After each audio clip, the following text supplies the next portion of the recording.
Several immigrants' rights organizations toured the Freeman Coliseum today after serious allegations of abuse were made by Governor Greg Abbott.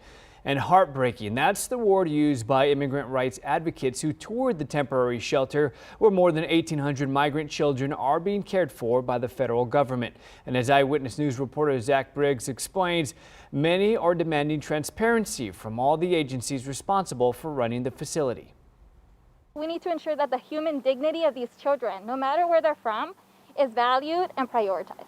For the past 2 weeks, the federally run shelter has served to care for migrant children who've journeyed from countries such as Guatemala and Honduras. Representatives with several immigrants' rights groups toured the facility following Governor Greg Abbott's call to shut down operations amid allegations of sexual abuse, staffing issues, and coronavirus safety concerns. The officials that we spoke to take the allegations very seriously. There is an ongoing investigation. There are numbers posted all around the facility for the hotline to report abuse. SA Stands officials were told 200 children have tested positive for coronavirus. They say only one child out of more than 1,800 have reunited with family.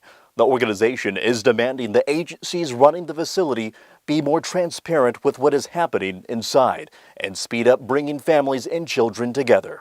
And it also seems that the staff and the different agencies running this place are prepping for a long-term facility, which is a no for us. Catholic Charities is the main organization rallying volunteers to assist the migrant children. SA Stands hopes to take it a step further by partnering with San Antonio and Bexar County.